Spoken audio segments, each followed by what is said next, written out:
Good morning dear students. कल हमने magnetic field induction in long straight infinite wire magnetic field calculate करके दिखाया था। तो वैल्यू आई थी B बराबर mu naught I 2 pi are.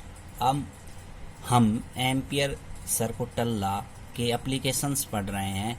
अलग अलग पॉइंट पे हम एम्पियर लूप कंसिडर करके मैग्नेटिक फील्ड की वैल्यू कैलकुलेट कर रहे हैं। आज हम magnetic field due to solenoid के अंदर हम क्या पढ़ेंगे, मैग्नेटिक फील्ड कैलकुलेट करना। सोलेनॉइड होता क्या है? ए solenoid have large number of turns which radius is greater than its diameter. Solenoid क्या होते हैं? लार्ज नंबर ऑफ टर्न्स होते हैं। एक वायर है, वायर को मैं इस प्रकार से मोड़ दूं, इसमें n नंबर ऑफ टर्न्स होते हैं, 1 turns, 2 turns, 3 turns and so on n turns.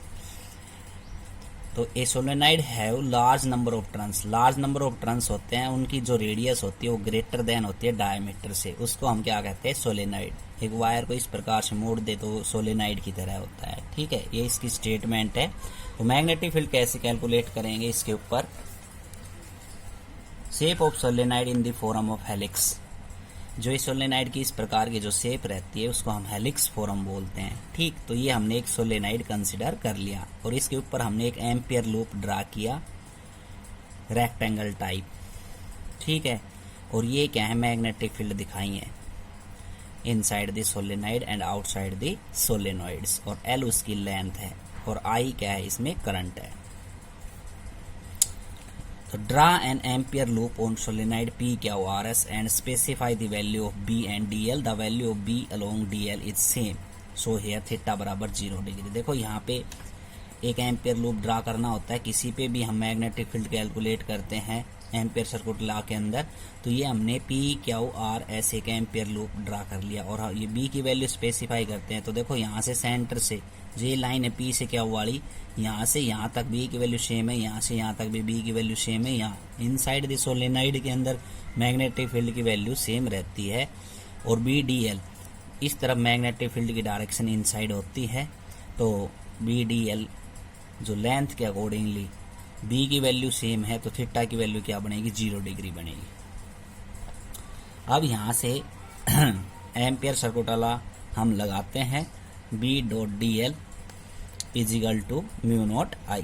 तो सबसे पहले हमने यहाँ पे मैग्नेटिक फील्ड कैलकुलेट करने के लिए इनको 4 भागों के अंदर डिवाइड करना पड़ेगा। P से Q, Q से R, R से S और S से P, और सभी पे क्या लगाना पड़ेगा? Ampere's law. तो पहले BDL टोटल PQRS सभी लूप के ऊपर हमने क्या लगा दिया? Ampere law. इनको हमने डिवाइड कर दिया P से Q, BDL cos theta, BDL cos theta, BDL cos theta और BDL कोस थीटा। 4 भागों के अंदर डिवाइड कर दिया। अब यहाँ पे हम थीटा की वैल्यू स्पेसिफाई करेंगे। देखो सबसे पहले यहाँ आप देखते हो BDL P से Q यूनिफॉर्म मैग्नेटिक फील्ड है। यहाँ पे थीटा मैग्नेटिक फील्ड की डायरेक्शन ये है, B की वैल्यू इनसाइड ये है लेंथ की, तो BDL की वैल्यू सेम है, इसलिए यहाँ पे P से Q थीटा की वैल्यू 0 बनेगी। तो थीटा की वैल्यू 0 बनेगी तो BDL कोस 0 का मान कितना आ जाएगा? 1। तो BDL बच जाएगा यहाँ पे वैल्यू। तो यहाँ पे फर्स्ट केस में क्या बच गया? BDL वैल्यू बच गई फर्स्ट केस के अंदर। सेकंड केस में Q से R, देखो Q से R मैग्नेटिक फील्ड की डायरेक्शन इस तरफ है हॉरिजेंटली और Q से R हम चल रहे हैं, तो ये एंगल कितने का बन रहा है? 90 डिग्री का। लेंथ अपनी कैसे है?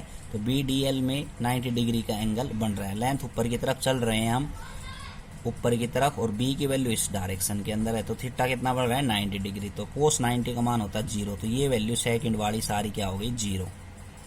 ऐसे थर्ड केस के अंदर चलते हैं। यहाँ पे R से S, तो R से S आउटसाइड मैग्नेटिक फील्ड की वैल्यू क्या रहती है? 0। तो ये भी क्या केस बन गया? 0। थर्ड केस भी क्या बन गया? 0। B की वैल्यू 0 होने की वजह से BDL कोस थीटा लगाएंगे तो B की वैल्यू क्या हो जाएगी? 0। तो B डॉट DL एक्चुअल में डॉट प्रोडक्ट होता है, स्केलर प्रोडक्ट के अंदर BDL कोस थीटा लिखते हैं इनको। तो scalar BDL cos theta, BDL cos theta, BDL cos theta और BDL कोस थीटा। चौथा केस फिर हम देखते हैं S से P, फिर लेंथ इस तरफ है और मैग्नेटिक फील्ड की डायरेक्शन इस तरफ, फिर यहाँ पे एंगल 90 डिग्री का बन रहा है, तो ये वैल्यू भी क्या हो गई? 0 हो गई। तो अपने पास बच गया BDL का हमने इंटीग्रेशन कर दिया एल, बी इंटू में एल, और अपनी राइट हैंड साइड किसके बराबर है, म्यू नॉट आई के बराबर। तो यहाँ पे हम आई कैलकुलेट करेंगे पहले। तो टोटल करंट कितना होगा, तो टोटल करंट जितनी लेंथ है और जितनी टर्न्स है सोलेनॉइड्स की, एन नंबर ऑफ टर्न्स, और जितनी लेंथ है उतना ही करंट होगा। तो टोटल नंबर ऑफ करंट कितना हुआ, number of turns into length of the solenoid and I current एक टर्न के अंदर है तो एन नंबर ऑफ टर्न्स के अंदर कितना होगा, एन आई, ठीक है, और लेंथ कितनी है, एल, तो एन आई एल, इसमें करंट आ गया, कितना आ गया, एन आई एल।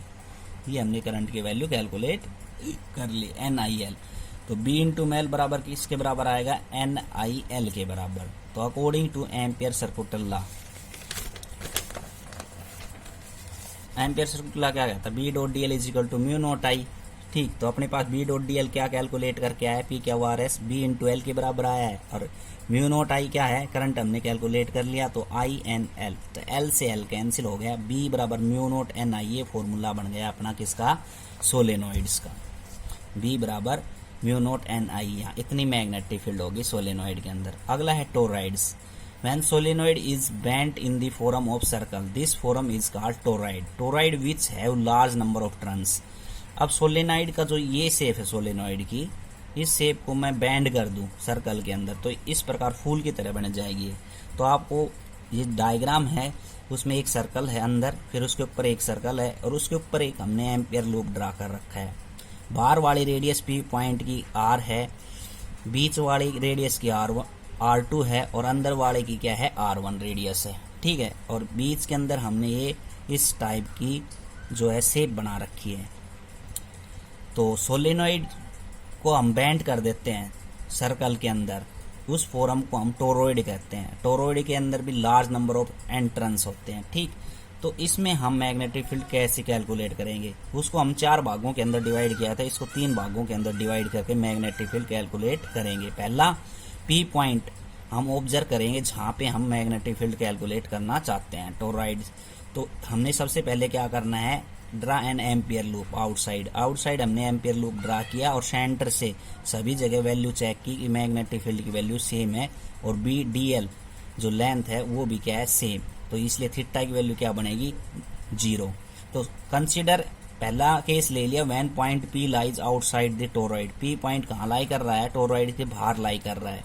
तो consider ampere surface and specify the value of B and D L, hence B D L is same at R distance. तो यहाँ से देखो ये आर डिस्टेंस पे यहाँ पे बी, तो बी की वैल्यू यहाँ पे है, तो डी एल लेंथ आएगी यहाँ पे, डी एल लेंथ, ठीक है। यहाँ पे बी की वैल्यू, तो बी की वैल्यू और डी की वैल्यू सेम डायरेक्शन के अंदर है, सेम डायरेक्शन के अंदर यहाँ पे चेक कर लो, चाहिए यहाँ चेक कर लो, सभी जगह सेम आई, थीटा की वैल्यू 0 डिग्री।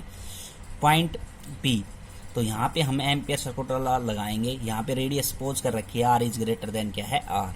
तो बी डी एल बराबर mu naught I, B D L को मैं लिख सकता हूँ B D L cos theta scalar के अंदर equal to mu naught I. लेकिन आउटसाइड दी टोरॉइड करंट की वैल्यू क्या है, 0। करंट तो भय ही नहीं रही, करंट तो सिर्फ किसके अंदर मिलेगी, टोरॉइड के अंदर मिलेगी, बाहर नहीं मिलेगी। तो बाहर नहीं मिलेगी तो करंट की वैल्यू 0, तो यहाँ पे बी की वैल्यू 0 होगी। पहले केस में जहाँ पे पी पॉइंट आउटसाइड लाई कर रहा है वहाँ पे मैग्नेटिक फील्ड की वैल्यू 0 होगी। दूसरा केस है when point P lies in between the toroid, बीच के अंदर लाई कर रहा है पॉइंट बी, तो बीच के अंदर तो करंट रहेगी, उसके अंदर तो करंट रहेगी। हमने मान लिया are is less then R2 है, तो draw ampere loop, calculate the value of theta and B D L in same direction. तो सभी जगह आपको ये बात लिखनी है, B D L same direction के अंदर है, थीटा कितना होगा, 0। तो फिर हमने एम्पियर सर्कुलर लॉ लगाया, बी डी एल बराबर mu naught I, B D L cos theta, तो थीटा की वैल्यू 0, तो ये क्या आ गया, B into D L equal to mu naught I. अब आई हमें कैलकुलेट करना है, यहाँ पे डी एल क्या है, डी एल का इंटीग्रेशन हो गया एल, बी इंटू मेल equal to mu naught I. तो आई कैलकुलेट करेंगे, तो आई कितना होगा, आई होगा नंबर ऑफ टर्न्स इंटू में लेंथ ऑफ द टोरॉइड्स। जितनी नंबर ऑफ टर्न्स है और जितनी लेंथ है टोरॉइड की, उतना ही करंट बहेगा इसके अंदर। तो mu naught number of turns N हो गई, और लेंथ ऑफ टोरॉइड हो गया, और इंटू में आई हो गया, आई करंट, टोटल करंट कितना है, आई करंट, ठीक है। तो म्यू नॉट एन आई इंटू में एल, जैसे हमने सोलेनाइड के केस में निकाला था वैसे ही हमने करंट निकालना है। तो टोटल करंट कितना होगा टोरॉइड्स के अंदर, आई करंट बह रहा है लेकिन एन नंबर ऑफ टर्न्स है इसलिए एन से मल्टीप्लाई कर दिया, टोटल लेंथ कितनी है एल है, तो एन आई एल। बी की वैल्यू एल से एल कैंसिल हो जाएगा, तो बी की वैल्यू कितनी आई mu naught N I same आएगा सोलेनॉइड के केस के अंदर और टोरॉइड्स के केस के अंदर। ठीक, बी की वैल्यू। थर्ड केस लेते हैं, now magnetic field inside the toroids at the point R dash at the point R is less than R one, हमने सपोज किया है यहाँ पे radius. Draw an Ampere loop and value theta बराबर 0, तो हमेशा एक लाइन लिखनी है, एम्पियर लूप ड्रा करना है। गाज थ्योरम में गाजियन सरफेस, इलेक्ट्रोस्टैटिक्स के अंदर, यहाँ पे मैग्नेटिक फील्ड के अंदर, एम्पियर सर्किट लॉ के अंदर आपको एम्पियर लूप ड्रा करना हर जगह। और बी और डी एल की वैल्यू क्या देखेंगे, स्पेसिफाई करेंगे, तो वहाँ वैल्यू क्या आएगी सेम, तो सेम आएगी तो फिर हम एम्पियर सर्किट लॉ लगा सकते हैं। तो एम्पियर सर्किट लॉ लगाएंगे according to ampere circuit law, तो बी डी एल बराबर किसके बराबर आएगा, म्यू नॉट आई के बराबर। तो B D L cos theta बराबर म्यू नॉट आई, थीटा वही 0, तो बी डी एल बराबर क्या आ गया म्यू नॉट आई। लेकिन इनसाइड द टोरॉइड खोखला रहता है, इनसाइड इसमें करंट की वैल्यू 0 रहती है, तो यहाँ पे भी बी डॉट डी एल और आई की वैल्यू क्या हो जाएगी 0, तो अपने पास वैल्यू बी की यहाँ पे क्या आएगी 0 आएगी। ठीक है, तो ये पार्ट खत्म हो गया है और ये जो सिलेंडर वाला केस आउट ऑफ सिलेबस है, तो यहाँ पे सिर्फ टोरॉइड्स के अंदर बीच के अंदर करंट मिलेगी, वही करंट आपको कैलकुलेट करनी है। Thank you.